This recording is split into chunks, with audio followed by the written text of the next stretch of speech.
Hey, Taylor. Welcome to Ripstop on the Record. Thanks for joining us today. Yeah, thanks for having me. This should be fun, I hope. I think it will be.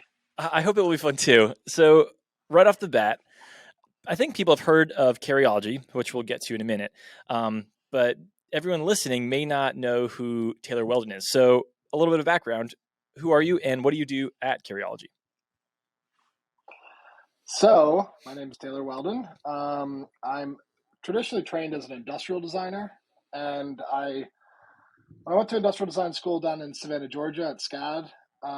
There's basically people do like three things. I say they want to go in to design cars, sneakers, or like cell phones. And I was the only person in our graduating class that wanted to design backpacks. I was a weirdo. I was a black sheep of black sheep. So that's how I got into this whole world. I've been designing black sheep backpacks for I don't know, since 2006. And I've done work for lots of different brands, big and small. If you're into carry, you probably have used something that I worked on, because it's been a lot of stuff. I can't even remember some of the stuff I worked on. Um, but yeah, I've been designing bags and accessories, travel gear for military, for everyday people, for business stuff, for tech, and it's been a lot of fun. And that kind of led me into working with Carryology. It was like a natural progression, I guess you could say. Awesome. What did you do before Carryology? Like after So yeah, post I was college? working. mhm. So I went to school and I got this fancy industrial design degree, wanting to work in bags and backpacks. And um, the thing that all colleges tell you that you're going to get a job right out of college, you're set. I remember looking at jobs. I remember seeing specifically there was a position for a design director at the North Face, and they were out in California at the time. And I was like, oh, cool. I'm just going to apply for this. I should hear back from them in like 10 minutes, and I'll start making six figures, like at age 22 or something. And I sent in my resume and application and then never heard back. Imagine that. Because you need like Right. 10 years of experience to be a design director at the North Face. But I don't know. I was told this, I thought. So I quickly like went from living in Savannah, Georgia, back to my parents' house, which a lot of college age students do. And I was just like, just totally obsessed with sending out resumes and applying for jobs everywhere in the world. And like, I think I spent like 18 hours a day just in my back childhood bedroom, just sending out all these applications. And I figured out for every 100 you send out, you get 10 responses, which lead to one interview. So I probably sent out a few thousand applications, just to get my foot in the door.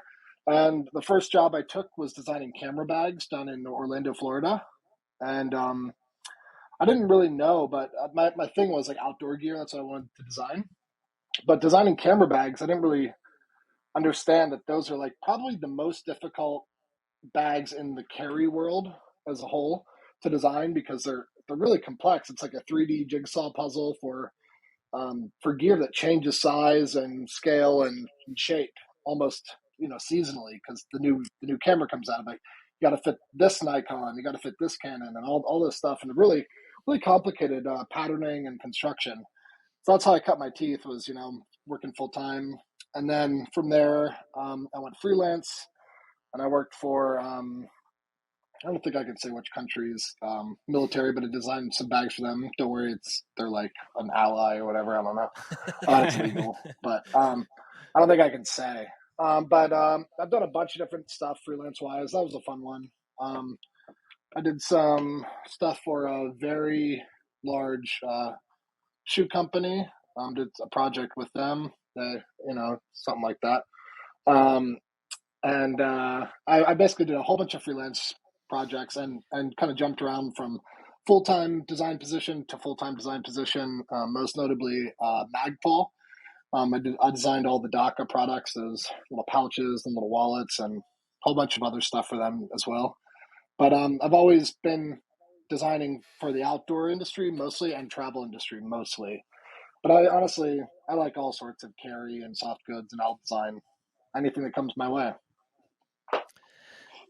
I want to touch on the camera gear a bit more because Everyone Mhm. listening is a maker to some extent. We'll make an assortment of things, and I've definitely done some photography. So I've tried to make some camera gear, and it is definitely some of the hardest stuff I've had to make. I mean, from what you mentioned of like the sizing of things, it has to be precise because you're often keeping Mhm. the camera equipment safe, right? So it has to be protected, like drop safe and scratch proof, and like you have to cover every basis of designing Mhm. with camera gear. So what did you learn from from designing camera bags that has helped you with Carryology now? Because they're not all the same, but I'm sure there's some tenets that have been really influential to your designing now. So, one thing that I did learn was I've always been a designer. People say like I'm in marketing sometimes. I mean, I work on marketing with Carryology, but I don't know what the hell I'm doing. I just take a picture of something and show it. I don't know. I've never taken a marketing class, but the one thing I learned about like the concept of camera bags is, people are carrying around, depending on how big the bag is, they're carrying around, $10,000 to $20,000 worth of gear.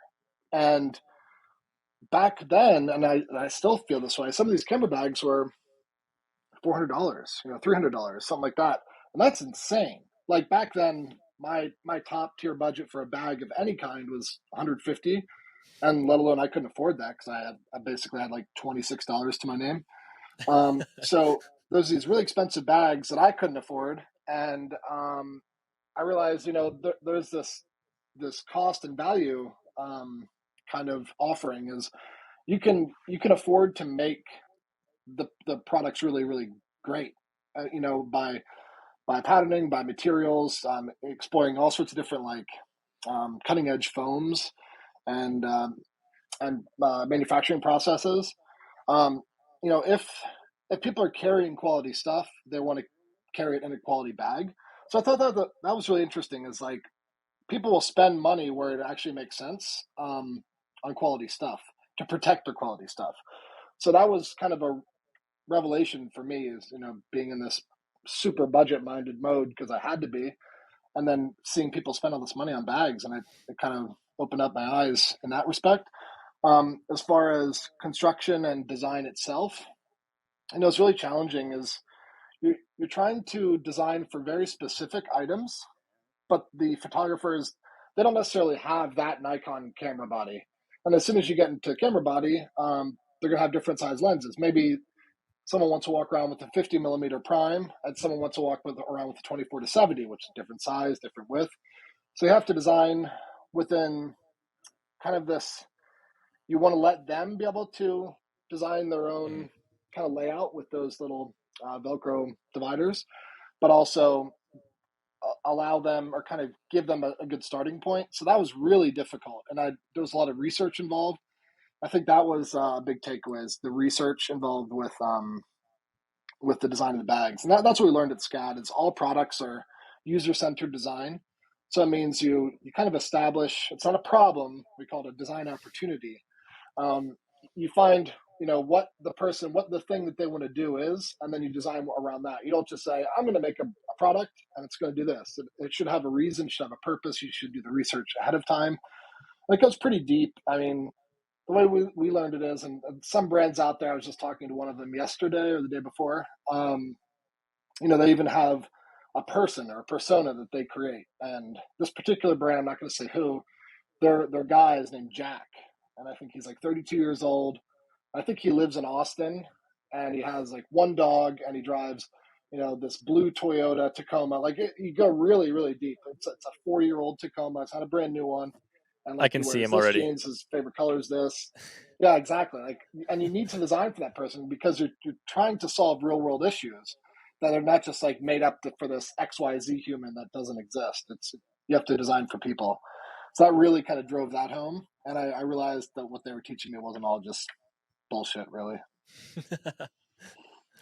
That's pretty awesome just to hear all the design aspects that go into a camera bag, right? It's easy to forget how technical and how expensive Yeah. the stuff is in there. So, can we take a quick step back and just how would you define Carryology, right? We've used that term a lot already in this podcast. So, let's define for anyone who doesn't know what is Carryology.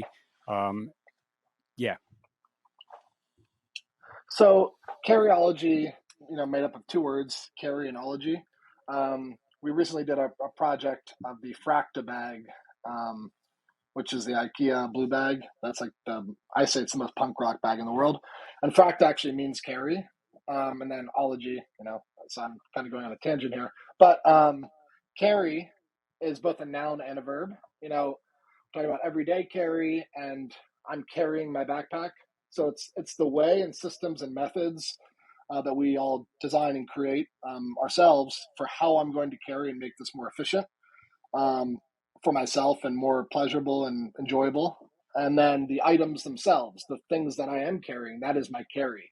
So my wallet is my carry. And when the wallet is in my pocket, it's the act of carrying. So Carryology, and ology meaning the study of, which is why I brought up the fractology, is we took the word fracta, meaning carry in Swedish, and put the ology in Swedish, and that's the name of Carryology. It was kind of a fun play on words. But yeah, Carryology is ultimately it's exploring better ways to carry, and that could be figuring out I need to carry less or carry better, and that could also be like by changing out a certain product that I'm carrying. Maybe this one is better for me and it's going to be lighter weight, or maybe it's heavier, or maybe it's more durable, or maybe it's sleeker or something like that.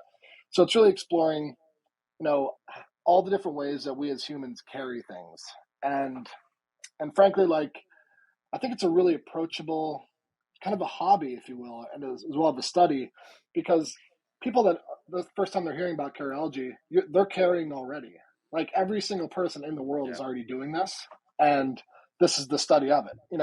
If you've never been on a gear blog, you don't care about gear, you're carrying. You're into gear, whether you like it or not. You have a wallet, you have a phone, the whole slapping your pants as you walk out the door. You're into carry. So that's what I think is really cool. It's this thing that like connects all of us in the world together.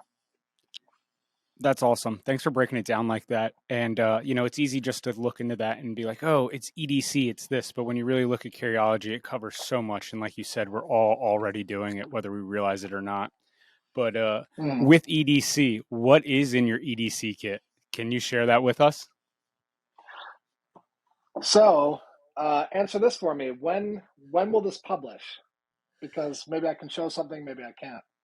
This is going to go live 2 Wednesdays from 10th May 24th is when it'll go live. Uh-oh, might get some breaking edition stuff here. We're good. Well, okay, we'll do this thing. Okay, yes. So I already All have right. my EDC all pulled out of my pockets. This will be the first time anyone gets to see it, but the viewers will get to see it just after it came out.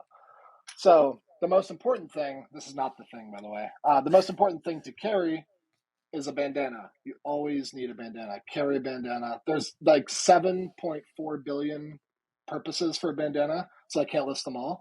But you just carry it, put it in your back pocket, and forget about it. They cost nothing. I'm a weirdo, so I like these vintage, hold fast bandanas, Elephant brand from like the 1950s and 60s. You can buy them on eBay for like $10, but you can also just buy regular ones for like $1. Please don't buy all the ones on eBay because that's my secret, and then I won't know to buy them. But always carry a bandana. You need it.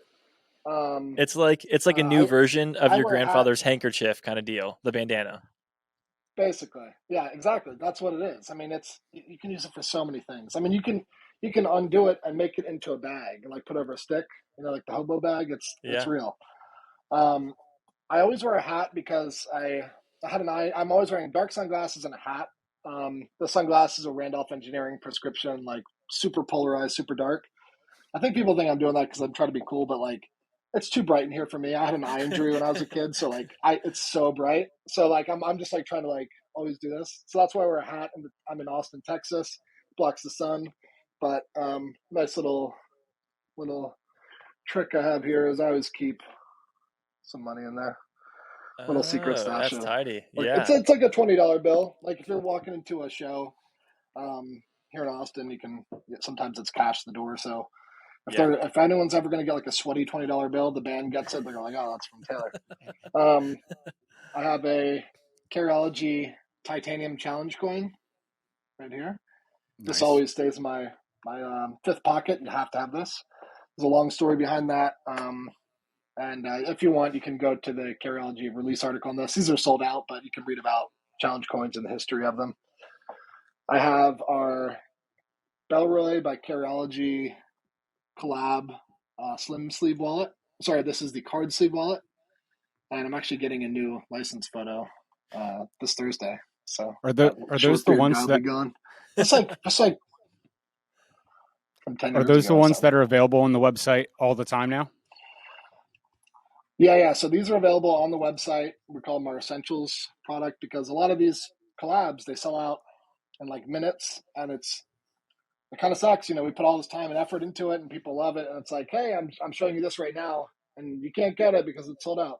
But we're trying to branch into more things where appropriate and where possible, because the brand has to be into it too, where they can keep making the product. And this one's pretty cool. I really like this. It's really simple. I'm a really minimalist kind of wallet guy, so this is front I right gotta pocket, I gotta always with interrupt me. you again, Taylor. I'm sorry, but I already love the thin Mhm. wallet. So that's like that's been one of my pet peeves forever. Like I have this wallet. Actually, here it is. It's from J. Crew. I got it like 9 years ago now, but it's Nice. just like one of like the Jacob Ladder Mhm. ones because I hate bifolds. I Mhm. don't like the bulk. Like I can only fit 4 Yep. cards in this, and then like a little bit of cash. That's Mhm. all I ever want. So I'm so on.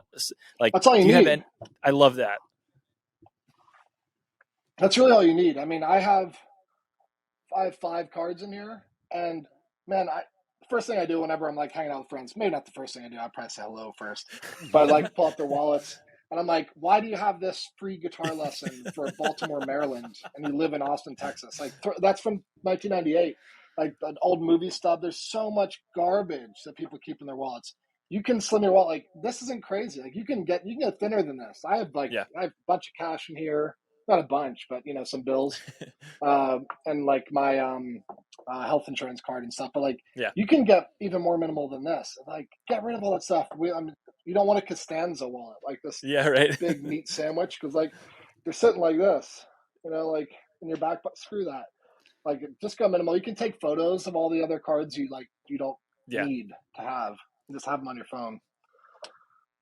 And actually, speaking of which, that leads me to my phone. I'm team iPhone. I have the 14 Pro. And this is a Bellroy leather case with a little rail, so that's a mag safe. I also keep. I love doing this stuff. I keep $100 bill back there underneath the case, as well That's my as go-to move too. yeah, dude. People are like, "Wow, what is that?" Yeah, dude. I love it. It's come in handy too. It's like that's my emergency money. Yeah. Like, something goes wrong and you need that cash. It'll get you out of a pinch. And this took me forever to save up for. It's an Omega Seamaster, and it's the only titanium Seamaster that they've ever made with a black dial, which is insane to me. And it's like, I don't know, it's from the 90s. I saved up like forever to get it, and then I got scammed, and then I had to re-save up to get it. It's the Oh only nice no. watch like that I own. Yeah, it sucks because you can only Oh buy it god. used. And I found some guy in Japan selling it, and I put it on like a $10 NATO wrist strap.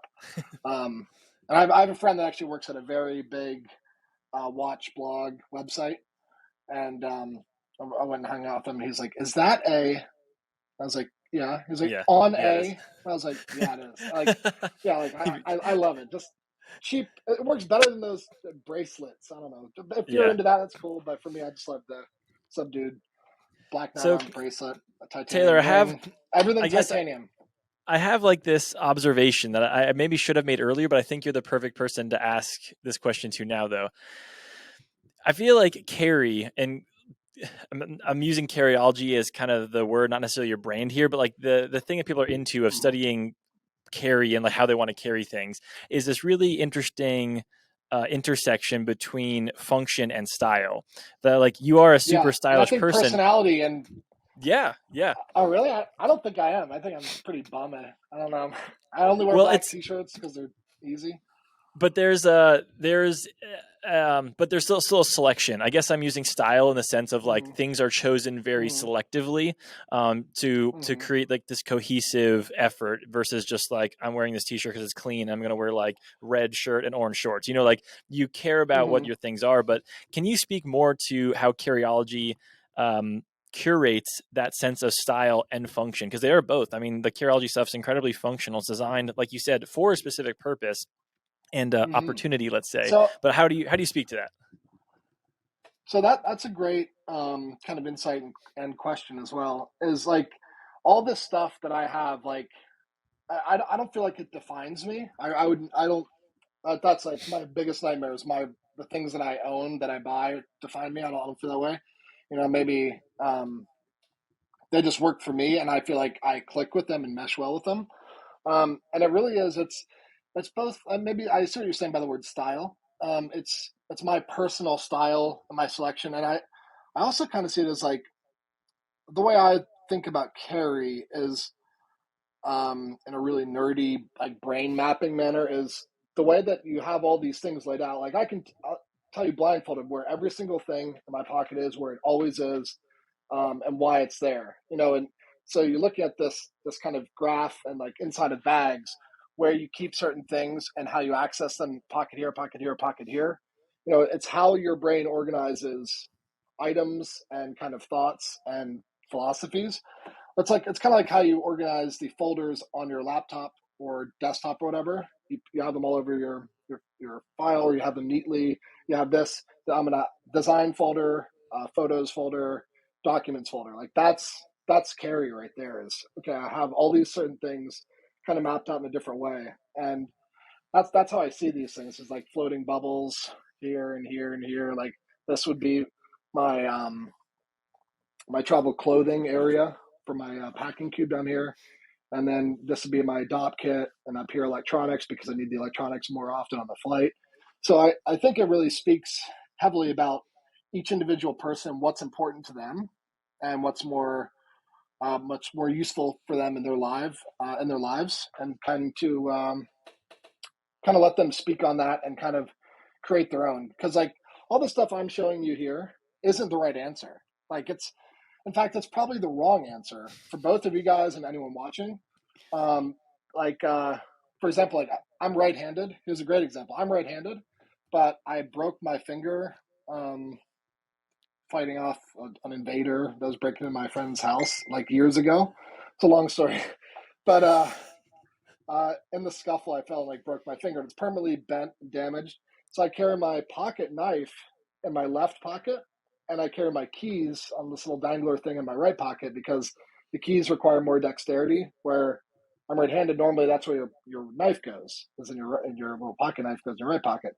So there's all these little things that like they're perfect for me, and you got to figure out what's perfect for you. And kind of the fun and really difficult part of carry is there's no right answer. So you can go down this rabbit hole forever, and I'm forever. I'm just floating. I'm just falling forever, going down this rabbit hole because there's no right answer. Every time you think you've figured it out, back to the whole camera thing.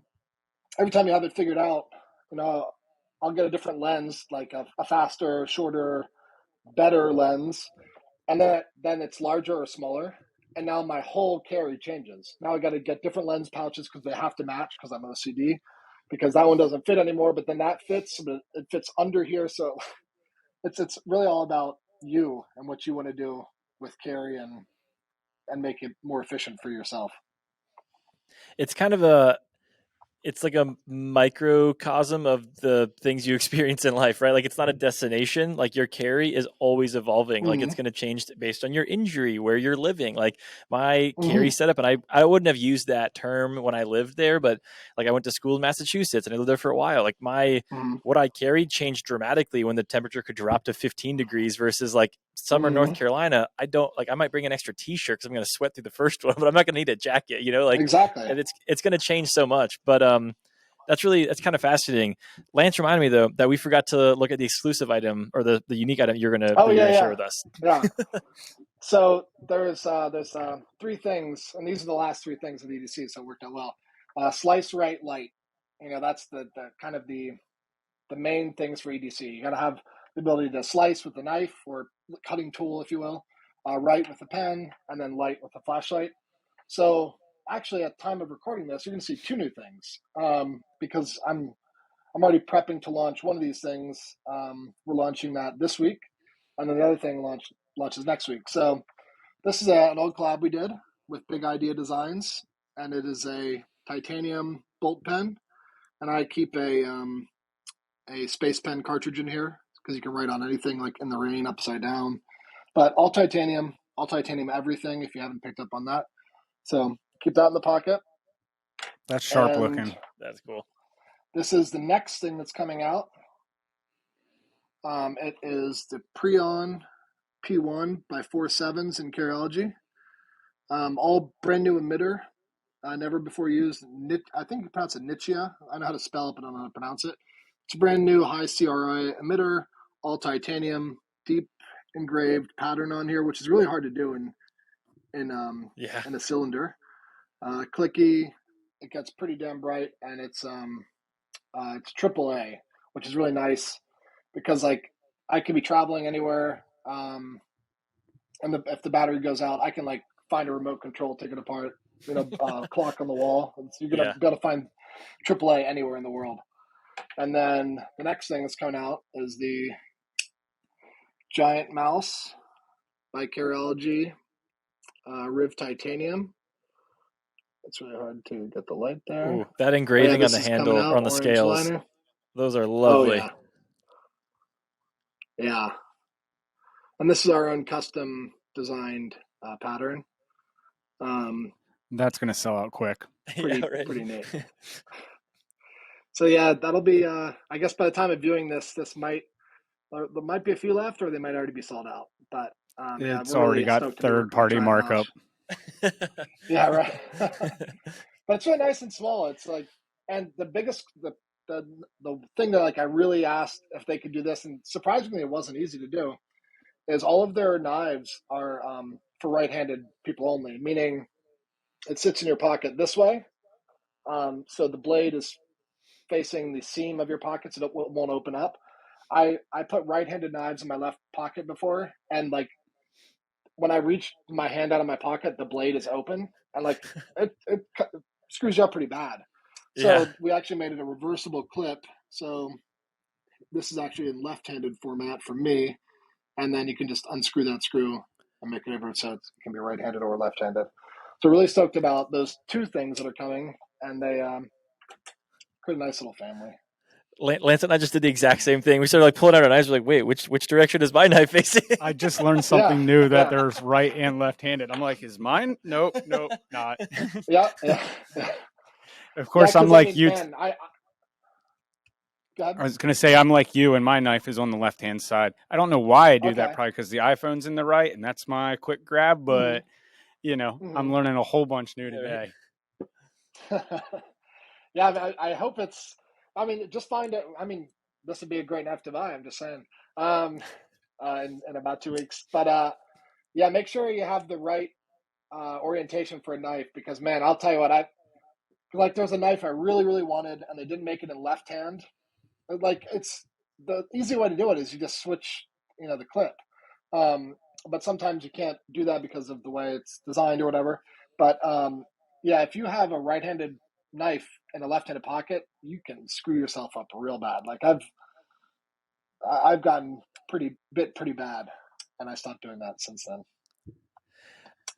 So this question just came to mind, and you might have answered it with it being reversible there, but I'm curious to know what the most minute detail of a project you've been working on, that the most minute detail of something that you've like focused on. I mean, even like I noticed, so I had a knife where I broke the clip off because I kept on like sitting into my office chair, and like the clip would catch on the arm, and I snapped it off. Oh, and I know like that. Yeah. Super frustrating. And that, I mean, I don't know that much about knives, if I'm honest, but it's a Ferrum Forge Gent V1. And I guess that particular knife, like the spacing of the screws is incredibly hard to find. It's the only one that has it like that. So I bought a different one. It doesn't fit. Anyway, I've been without this knife for like 4 months now because I can't find a clip. Like even on Etsy, they don't exist.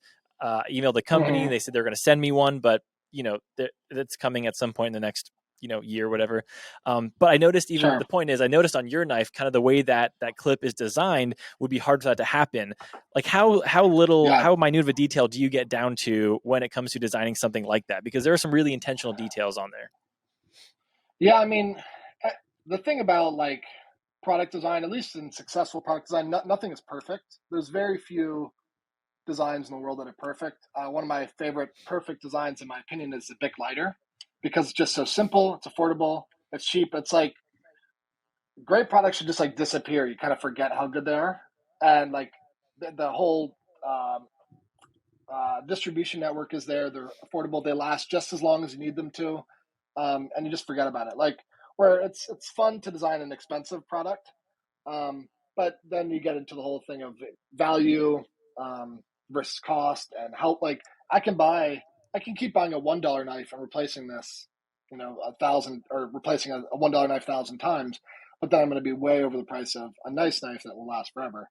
So ultimately, when it comes down to like really minute designs, again, I'll toss that nerdy designer talk in there. That clip that has broken on your chair, that's not a problem. It's a design opportunity. So how do I make that better? How do I go back to the drawing board and make that better, better, better?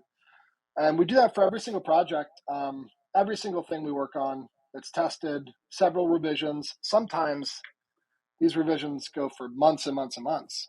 Sometimes because of I don't want to call any project simple, but the more simple products, just by the nature of them, we can get by in like 3 revision stages, and you still miss some stuff. It sucks, and that's why brands, they keep putting out a new version, a version 3, a version 4, is because they keep finding these things. So ultimately, the answer is like the most minute that you can possibly think about. No product is ever finished, ever. Like I could go back and find faults and improvements on every single product I've ever designed, and I think that's a good thing. You should always be looking to improve them. That's a really great psycho too. Yeah, and that's a really great point. Is those companies that are always working towards bettering their product, right? They come out with a version 1 or version 2, whatever it is, the launch. It's like, all right, there's little tweaks along the way that can continue to make your product great, and just kind of evolve as it is. That being said, what companies stand out to you that you like working with, and they kind of continue to do that? They kind of continue to improve their projects, even if it's just a small little tweak, but making the thing better and better each time. Man, it's a tough one. Toyota, maybe. I'd love to do a Toyota collab. I'd love that's man, that's the dream. Or an airline collab. Maybe one company that is always trying to do better, and they take big risks, and they have major failures, and sometimes people unfortunately die because of this, because of oversights. And you're going to be kind of confused when I say this one, but we are going to be working with them. We actually are already, as a small company called NASA, and they send people to space. And never heard of them. So they're always they're always refining and trying to improve and improve and improve. And I think that's a good example, even though it's outside of maybe the carry conversation, even though we're doing something together with them coming within a year-ish, something like that. Is when you take big risks, you have big failures, and you can't have big successes without those big risks and big failures. So there's some brands like that's a French brand called Coat et Seal, and that's Sea and Sky, I think is the translation in French.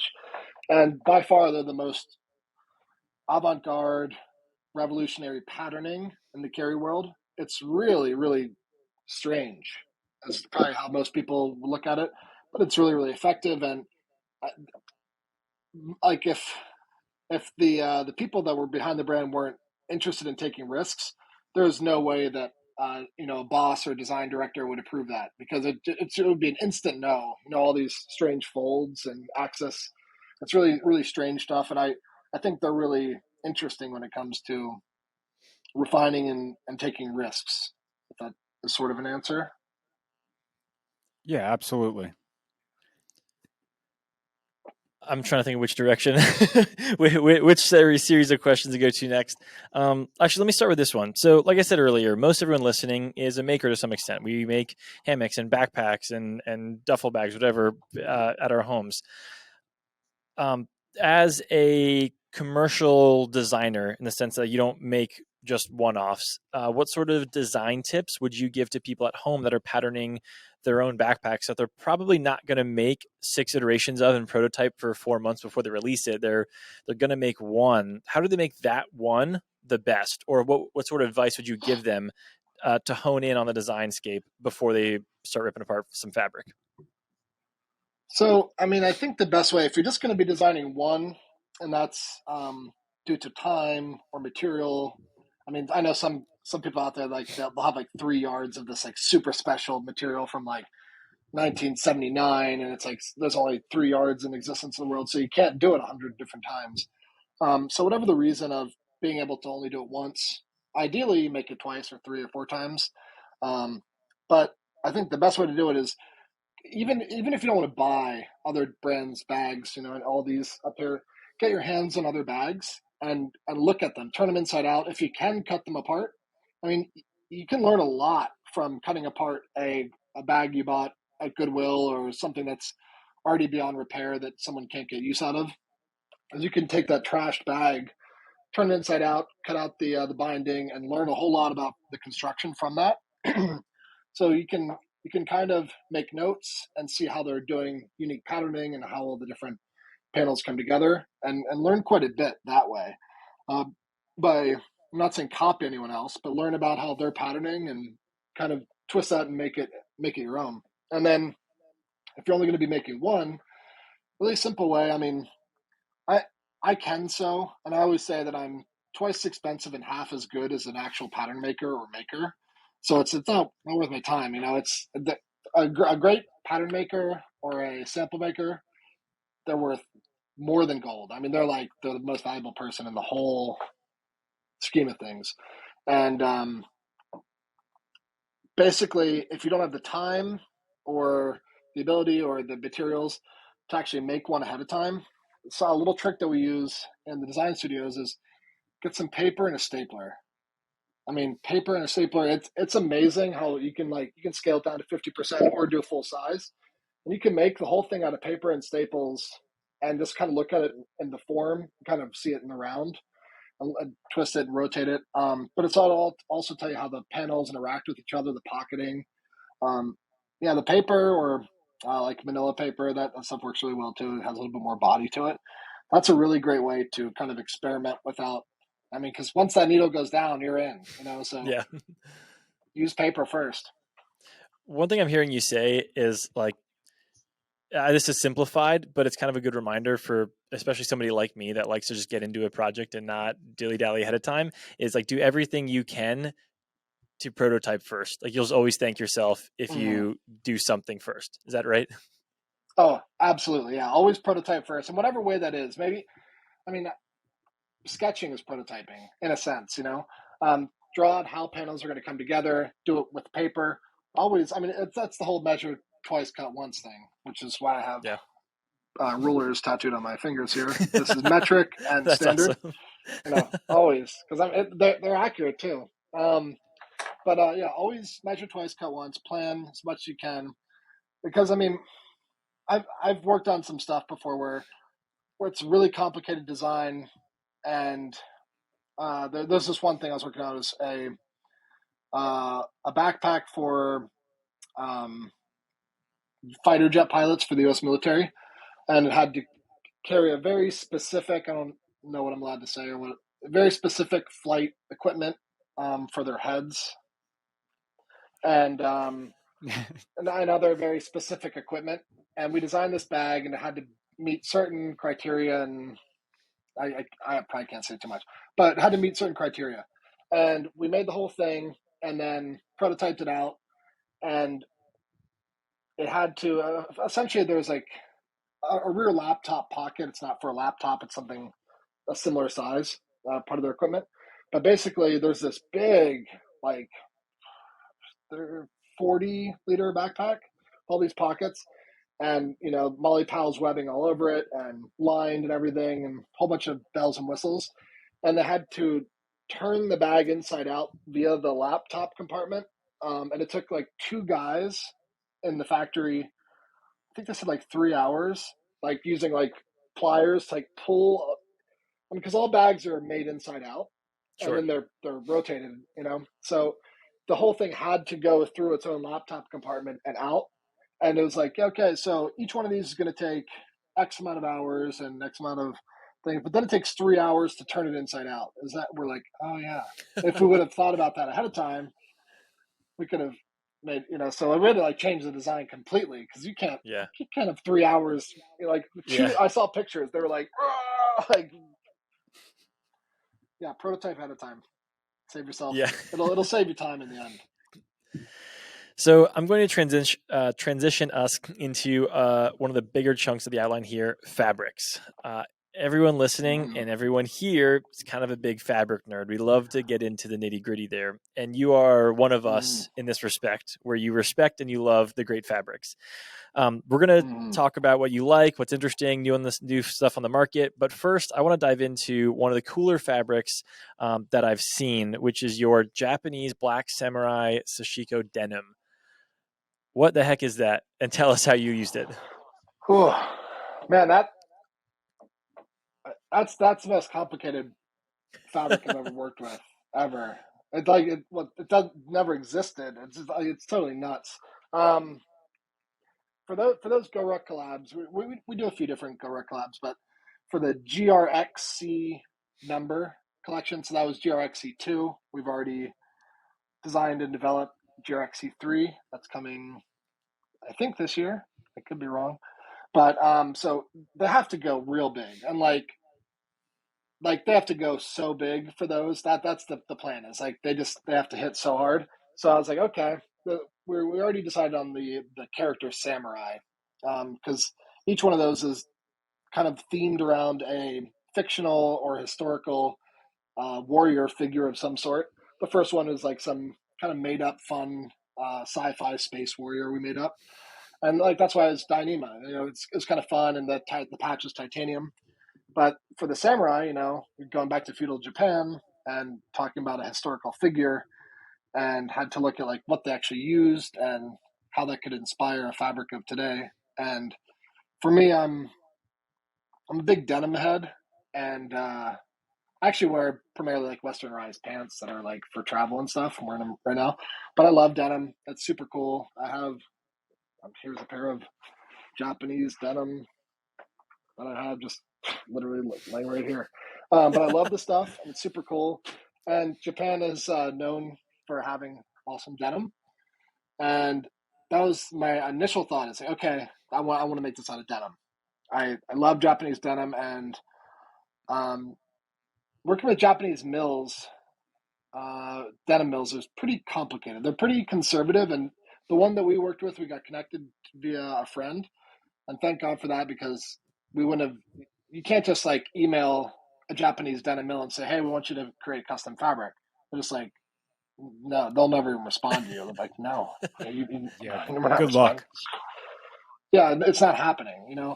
So we got the connection, and I wanted a 15.5 ounce. That was the minimum for me, because I'm like, whenever I wear heavy denim or denim, it's like 15 ounces or no less. Like, give me 23 ounces. I would like, they should be able to stand on their own, like upright. There's photos of this. That's nuts. Like, you can put a pair of jeans straight up, not wearing them.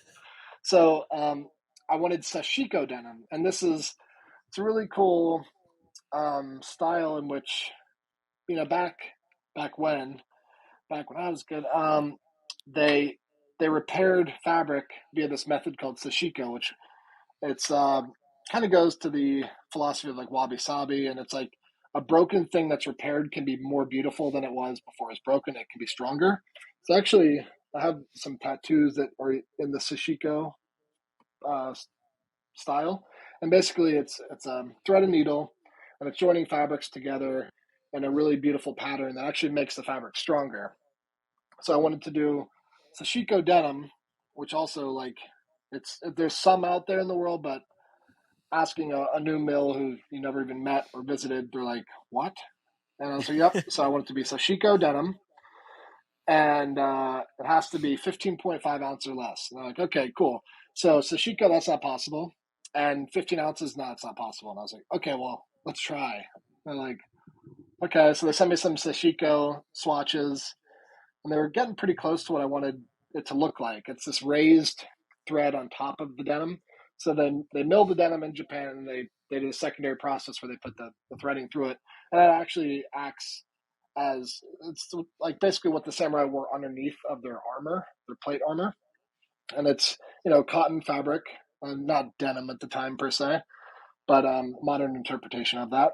And then the stitching they would do to make it stronger if it ripped or something. So they sent me these Sashiko swatches, and they're all like, I forget the exact number, like 10 or 11 ounce denim. And I was like, okay, that's cool, but that's not going to, that's way too light. And we're making a backpack out of this. It's going to be like really high end and really durable. It has to match GoRuck's whole ethos and philosophy of like super tough, durable stuff, military grade. So I went back, and I think they got to 13 ounces. And I was like, okay, cool, but still no.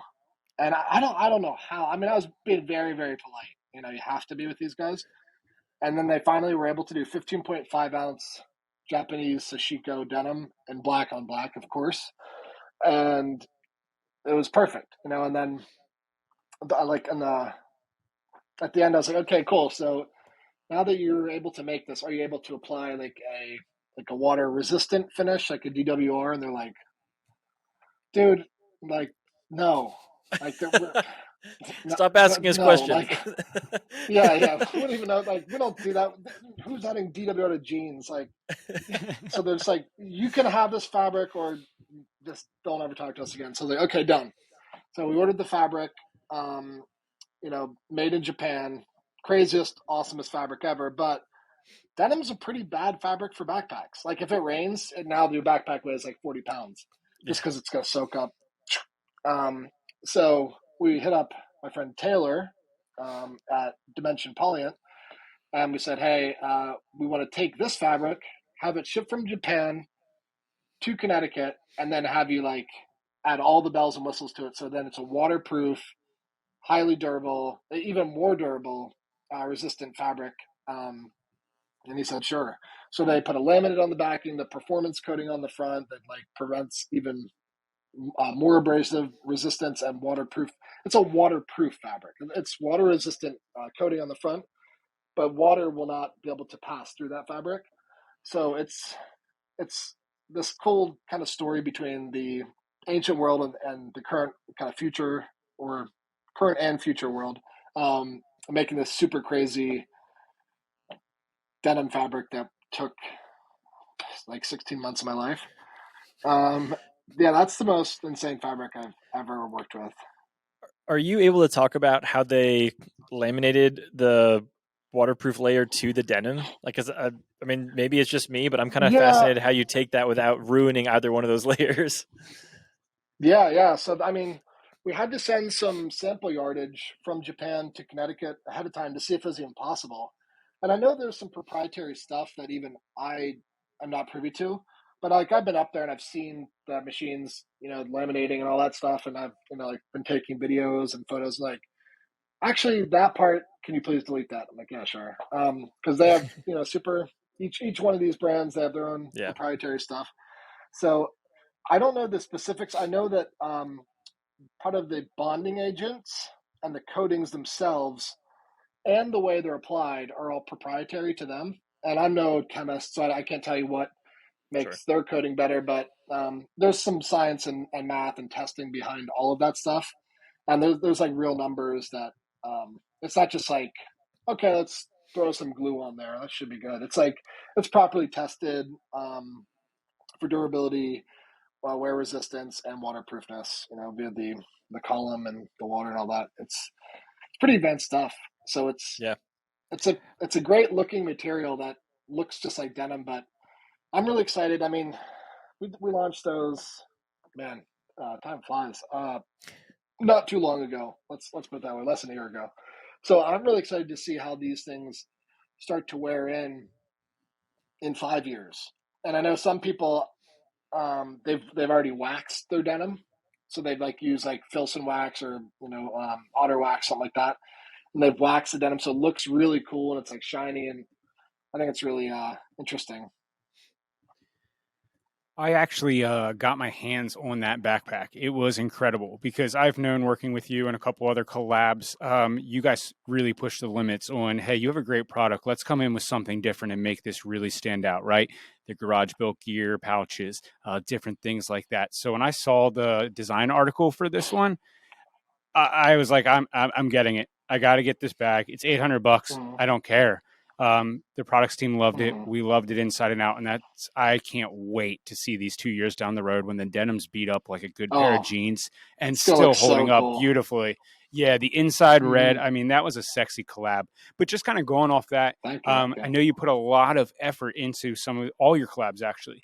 But is there any other fabrics that stand out from previous ones you've done like that? Maybe not 18 months to 2 years, but I know you've done a lot of legwork in some of these collabs. So I'm glad you asked, and I was thinking about this because the other fabric, it's inspired by this one right here. So this is one of my favorite bags of all time. I'll tilt it up. This bag right here is a Swiss military World War II backpack, and maybe you can link to some photos in the comments or the description. But this is used in the 40s and World War II by the Swiss military, and the Swiss military are.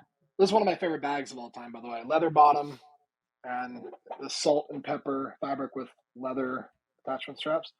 Um, the Swiss are notoriously known for being neutral during the wars, and what being neutral means is basically have enemies on all sides. They were neither affiliated with the Nazis or the Allies. They basically had enemies. The Nazis are their enemies, the Allies are their enemies.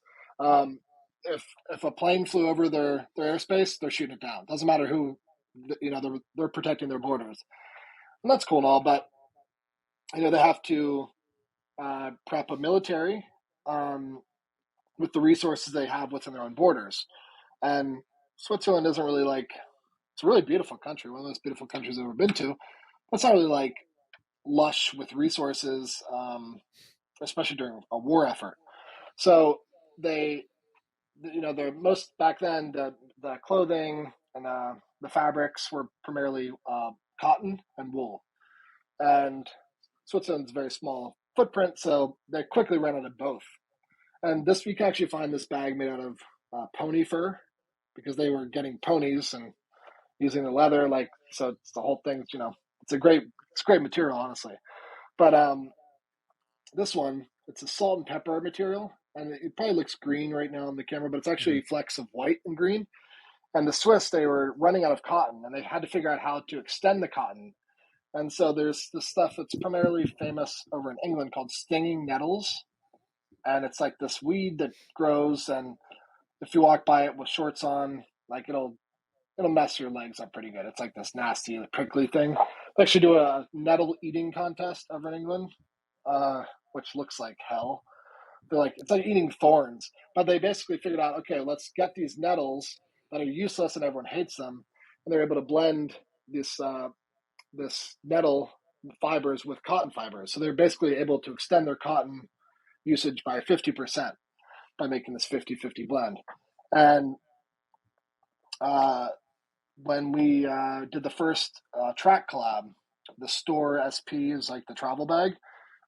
Alec and I, the owner of Track, we went over to Hallie Stevenson's, probably one of the most famous wax cotton manufacturers in the world, and they've been making it since the 1800s. Same factory. It was really cool factory. These really cool like 1940s, 1920s machines. Rolling fabric into wax, this hot wax stuff. But while we were there, they said they've been working on this fabric that I've already known about. It's one of my favorites. I've had this bag for forever. I've had it since the 40s. I'm really old. But they actually figured out how to remake this fabric, and they kind of developed their own stinging nettle cotton fabric, and they were able to do it in like a gray and a black. And Alec and I was like, they're like, yeah, check this out. We just came up with this. I was like, we're using that. I don't care what. So it's a salt and pepper, really cool color, and their whole thing is wax finish, traditional, old school method. But Alec and I asked if we could kind of blend, future past together. So we figured out a way to use like a PU coating and a wax coating. So you get this dry finish, nod to the past using real wax, but the PU for the extreme water resistance. And we use that on the store collab. And like that was really cool. And it was a really great story, made in Scotland. Really, I love that one. That's awesome. And that's a good looking pack. So beautiful to see that. Mm. What other brands are sticking out to you, and what other fabrics out there specifically? Is there anything that really jumps out at you? Fabric wise, which brands are really kind of pushing it? I mean, they've been doing it forever. I got one right here. Tom Bin. I really love the liner fabric. Basically, it's ultra high molecular weight polyethylene, aka Dyneema, which is just a trade name. Woven into this I think it's a nylon base, but I really like what they're doing there. They've been doing this forever, but I wouldn't say they're currently on the cutting edge of materials. But I mean, sometimes you don't need to be like that pack right there. I think it's a 1680D ballistic fabric nylon, and you know what? Like, it works. It works great. There's a reason that stuff sticks around. But yeah, I'm trying to think. I love they make some of their packs, their exterior packs out of that same. I can't think of the name now. What they call that fabric? Was right on the tip of my tongue. But let's see. Everyone kind of has their kind of niche when it comes to fabrics, and I really like as far as the collabs go, kind of like pushing brands outside their comfort zone. That's kind of the whole philosophy of these collabs. Is like here's a Go Rock GR1 and 1000D corduroy nylon, and like if brands come to us and say, hey, let's like make this bag but in orange, like that's not a collab, that's just the colorway. So like if we just said, hey, Go Rock, let's change the color and keep it corduroy, like that's not really, there's no depth to that. So I really love like pushing brands like Go Rock that are known for just 1000D to do something like I can't really show this, but like here's the samurai fabric. Mm-hmm. I can't show the product, so that's I guess another little teaser. Yeah.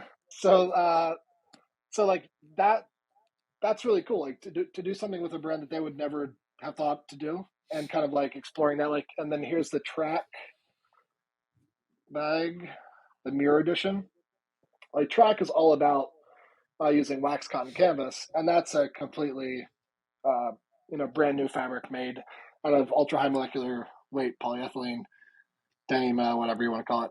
But that's made by Challenge Sailcloth, and it's like basically fabric from the future. It's the strongest material on earth, strength to weight, like period. And that's really fun to use something like that when track only uses old school wax cotton canvas. So I love kind of exploring new avenues with brands. So I guess I'll give you the question, a little bit more feedback, and then I'll see what you say after that. But one of the questions I wrote down is I wanted to ask you what you look for in fabrics when you're doing a collab.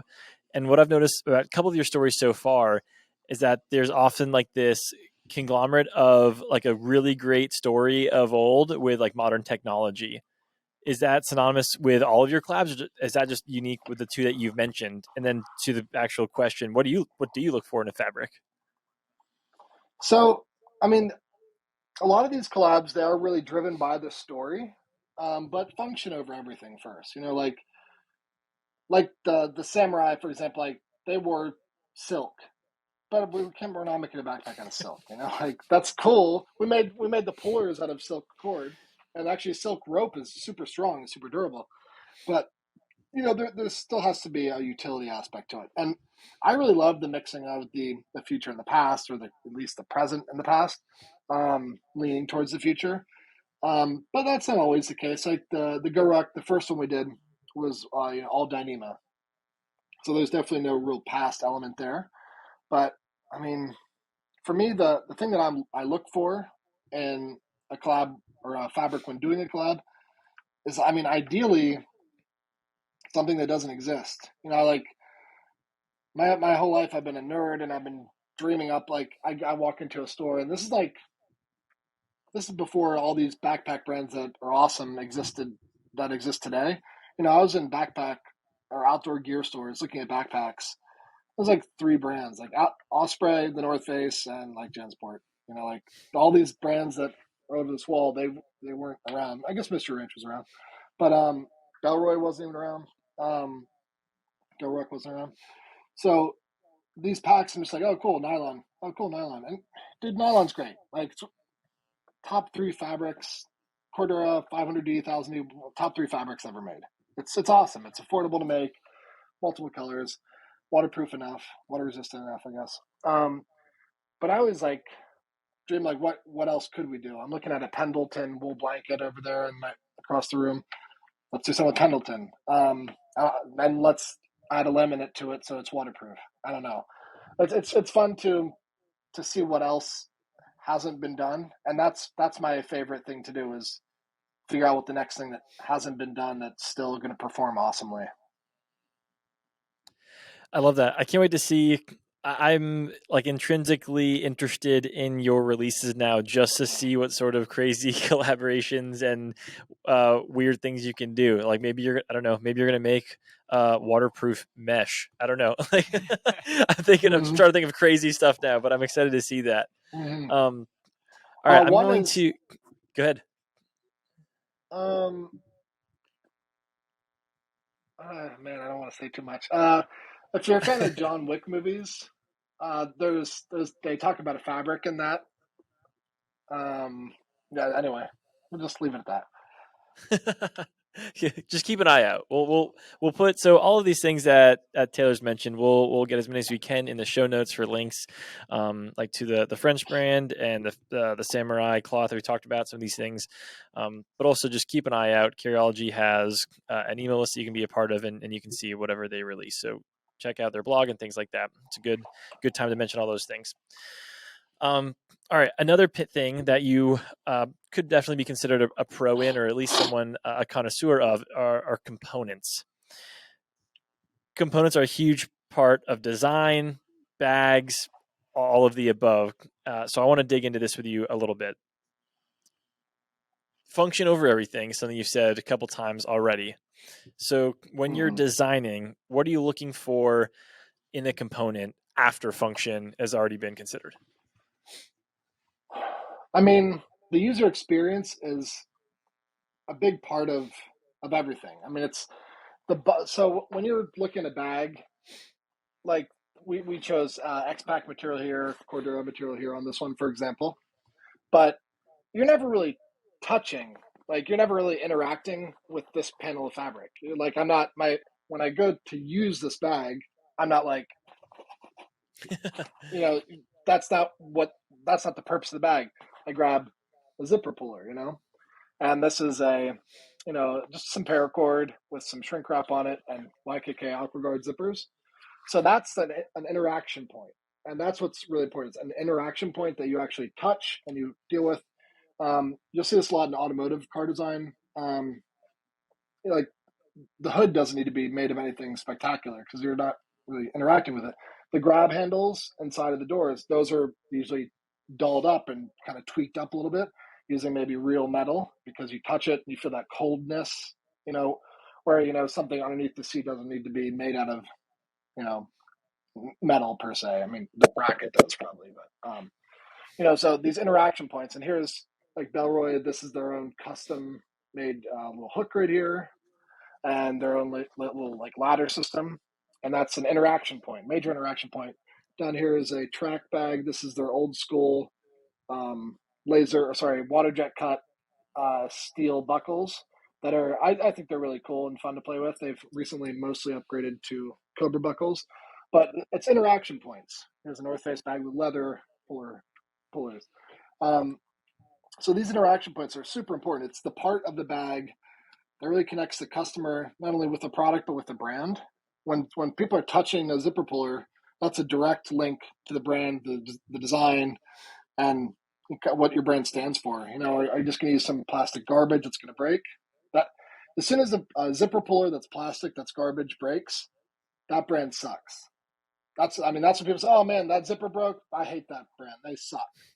So the user experience is wildly important. It should work and it should feel good. It should be intuitive and it should be fun to use. I mean, that's a real thing about using a product. It should bring you joy. It should make you happy. It should be awesome to use.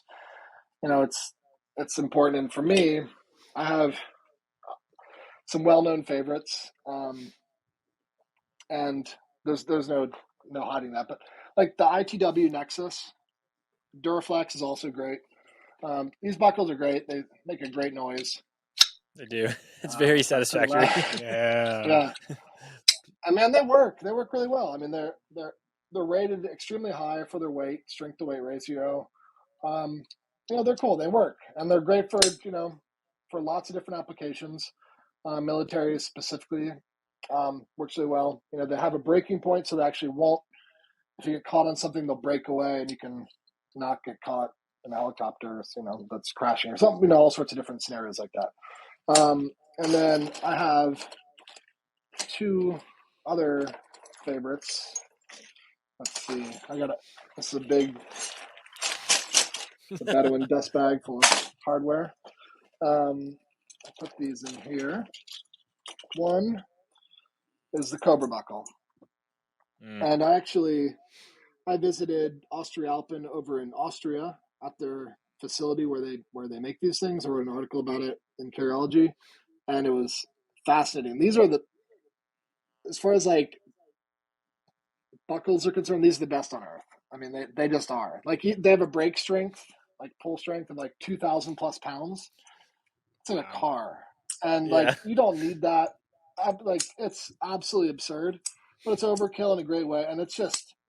I keep this on my desk because it just like it's super fun to use. It's just awesome.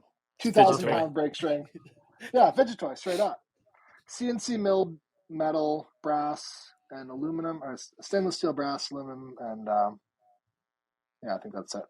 But I saw them making these over there, and I was asking what I could photograph and take videos of, and they're like nothing. Everything's proprietary over there. But it's in this beautiful region of Austria, and I love these buckles. They're very expensive, but that also comes with the safety rating and the awesome user experience. There's tons of knockoff versions of these, but just as on principle, I don't support anything that is a knockoff. So I like the OG ones, Austrialpen Cobra buckles. And then I actually saw the owner and founder of this brand speak at a design conference that I attended. And it's a German company called Fidlock. And I love this. The only way to open this buckle is to slide it. So there's a channel in here. I'm sure everyone, if you're a maker, you know about this. But that's the only way to open it, is to slide it. And then there's magnets in here, and it pulls it together.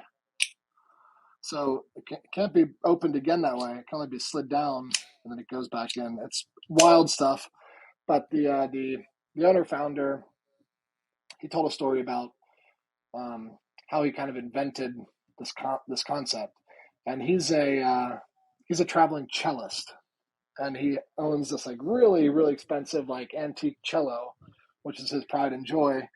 And basically, you have to have a super nice protective case for this. You know, traveling to a concert that he's playing with some symphony orchestra in Paris or something. So he gets the cello case, he sets it up on stage, and he undoes the cello case so the cello's looking at him, and he lifts it up and basically puts it on its single leg. And so he's holding it, and some of these things can be hundreds of thousands of dollars. So he's holding this cello up, and it's like this tall. So, and now the case is down on the floor, and the bow, I think that's what it's called, the bow, is in there, and there's some like buckle or fastening thing that requires two hands to take that out. So he's holding this, and he's like propping, he's like reaching down to like undo this thing to get the bow out while he's like balancing a house, a value Yeah. of a house, like on his shoulder on one leg. So he's like, okay, I need to figure out a way to get that bow without using two hands and like, so create a fidlock. So you can reach down there and pull the bow out and then be ready to go. So that was the principle behind it all, and it worked really, really well. One-handed operation. It's kind of hard to do without it on the webbing, but really, really cool stuff. I believe it's patented design, but I think we're going to start seeing a lot more improvements in hardware and trims. There's a brand out of Korea, if I'm not mistaken, called Trimmers, and they're making some really interesting stuff. Lots of different shapes and styles. Duraflex is stepping their game back up, but I think we're going to start seeing a lot more improvements on trims and hardware, as well as brands like Bellroy, like making their own custom, unique ones. I think it's really cool and exciting. It's one of the areas that really hasn't been tapped into very much, and that's kind of my prediction for where the carry soft goods world is heading. Is that's going to be a really big change. I'm excited That's for it. awesome. That's awesome. That's a great story for the Fidlock too. A lot of knowledge dropped there. Mm-hmm. The one thing I love about hardware, and especially the Carryology community, is it seems to be the easiest way to mod your new collab backpack or something, right? Like you love this great Mm-hmm. thing, you've designed this great fabric, but maybe the chest strap just isn't for you, or you need something here, and you can literally just swap a piece of hardware, still the same great bag, but just customized to you. And hardware components definitely makes that possible. Have you done any mods like That's that? a really and that's when I'm designing these collabs and we're working on them, together with Brandon as a team. There's this fine balance if you want to give them something really, really high quality. I mean, ideally you don't want someone cutting off a cover buckle, but if they want to, they can. It's like each one's $25. It's $50 down the drain if there's two. But there's this balance of you want to give them the highest quality possible product you could possibly imagine, but I still really love adding ways that people can modify it themselves. Like some of these fidlocks have the split buckle, split bar, so you can take it off like the sternum strap, and you put your own thing on there, or adding Molly Powell's loop for webbing or Velcro or kind of whatever they think of. And I think that's what's really exciting is I'll put like attachments on here, like, okay, this is useful for something, and it doesn't have to have a purpose. It can be for anything. And that's really cool to see how people utilize those things. But yeah, it's a fine balance between customizing and providing awesome products that sometimes can't be customized. But for me, customizing, um, I've been thinking about this one a lot. This is a tough one. Ooh. But this is probably my most used favorite bag ever, the Mystery Ranch by Carryology Unicorn. And it's kind of a bag that can do a little bit of everything for everyone, and that's intentional. I've been thinking, this kind of entered my mind in the past couple of days about cutting off these and adding leathers as propellers. I just think they'd be cool, make it a little bit different. And there's a built-in hip waist belt, and some people use that when they take this out for hiking, but I use mine for travel a lot. So thinking about removing that, maybe turning it into a pocket or something. Which again, it's a sacrilege, like slicing up one of these things, because these things are rare, and the secondary market, I don't even know how much they go for. I know it's a significant amount, but make it your own, right? Who gives a shit what the secondary market is? Make it your own if you love it and you're going to use it. I just forgot my question. Oh yeah. Sorry, I'm gonna give it 1 second so everyone knows where to edit it, and I'll hop back in. Okay. So we do sell these, not a paid promotion at all, but it's just interesting to see what people think. Are you familiar with austere buckles?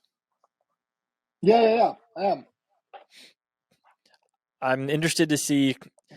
So I guess the more robust story around that question is I love where Fidlock and magnet componentry in general is going. I find the user experience to be really good, but also can be a lot more conspicuous than like traditional open methods. But the austere buckles are kind of cool because it's like a modern ode to like the oldest component ever. Just like a Yeah, spring yeah. buckle has been around forever, Mhm. but I love what they're doing there with the machinery, like new colors, but also just like a very basic system. There's bomber Mhm. as well. They're cool. Yeah, I've been wanting to get my hands on these because actually I'm remembering it because I remembered the name. I was like, man, I know that name. I just typed it in and looked. So the owner had reached out, and I want to get some of these. He sent a bunch of photos, but for the right application, I could see them definitely entering Yeah. a collab. I know that they kind of have that from what I've seen visually. They kind of have that Cobra-esque kind of feel and vibe, and I think that's pretty cool. Can't go wrong with that. Yeah. Yeah. All right. Lance has got a super sweet question here that I'm going to leave to you to start wrapping us up. So you have to eliminate one. And this is Austin, Texas edition. Backpacks, Okay. bourbon, barbecue brisket. You have to eliminate one for the rest of your life.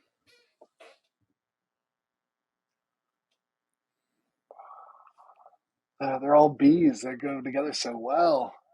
They fit your life. I was going to put black in there, but I knew you wouldn't live without a black Oh, t-shirt, so I made the man. decision there for you. But I figured Oh, it came down to bourbon or barbecue. I was going to tell him to put beard in there, but at least we took some of your troubles away. Yeah. Oh, I'd shave my beard off before any one of those three had to go away. Just,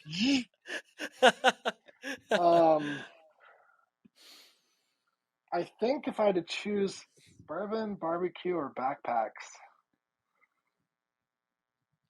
I'm gonna choose suicide. I'll take that. That's take it. that. I'm You gonna. eliminate anyone, That's it's it. not worth living. Yeah, it's not worth it. It's over. I mean, you can't have one without the other two. They go together. I take a backpack to barbecue with bourbon in the backpack. That bourbon backpack was Like one of my they're favorite all collabs together. too.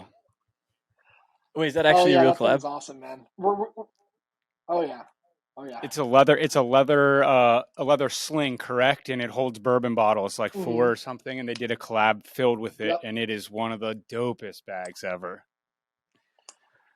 This kind of goes back to this, like, kind of brings it all back together. The fitment for those the bottle holders kind of goes back to the camera bag days and how they kind of organized cameras in that collab, because they're removable, so you can just use it as like a sling kind of shoulder messenger bag, or you can have it for the bottle holders that were actually for that particular whiskey brand for their single barrel release that day. That released just that day only. That is glorious. That And was there was going to barbecue be there too.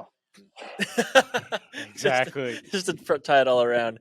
That's because that was another Yeah. thing that I thought about bringing up at some point in the outline. If we had more time, I'm sure we get to hear for hours. But kind of the beauty of designing something that is, I don't want to say useless because that's way too like pragmatic to say, but like it's fun and it's novel to design something that's that unique as well. Just like making a bourbon carrying bag. Like nobody needs that, but it's freaking awesome, and I want it anyway. Like it's still totally worth it though.